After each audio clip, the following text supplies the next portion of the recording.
বাংলাদেশের সংবিধানে দণ্ডপ্রাপ্ত আসামি, মৃত্যুদণ্ডপ্রাপ্ত আসামিদেরকেও চাইলে সরকারের অনুরোধে রাষ্ট্রপতি ক্ষমা করে দিতে পারেন।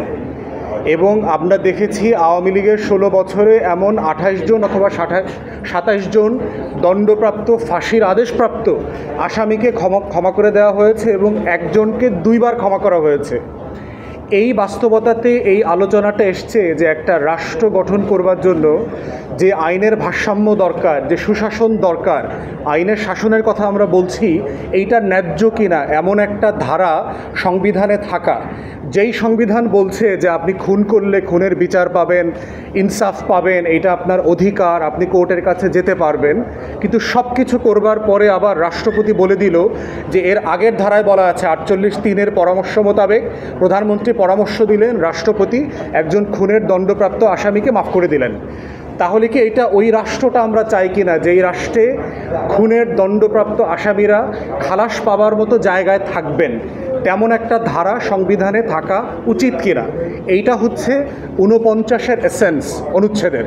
এই 49 যেটা বলছে সেটা হচ্ছে বাংলাদেশের যে কোনো আদালত, যে কোনো ট্রাইব্যুনাল, যে কোনো বিচারিক প্রতিষ্ঠানের সিদ্ধান্ত দণ্ড সাজার ব্যাপারে মওকুফ করার ক্ষমতা আমার দেশের রাষ্ট্রপতির থাকবে।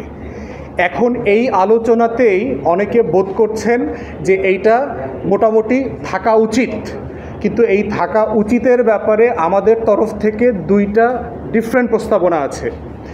ব্যক্তির সাথে ব্যক্তির যে শাস্তি অথবা খুন খারাপির মামলা, যে আমি কাউকে খুন করলাম, এখন সেই ব্যক্তিকে আমাকে মাফ করে দেবার অধিকারটা তৃতীয় একজন ব্যক্তি, যাকে আমি রাষ্ট্রপতি বলছি, তার থাকা উচিত কিনা? কারণ সে তো ক্ষতিগ্রস্ত হয় নাই, তার ছেলের জীবন তো চলে যায় নাই।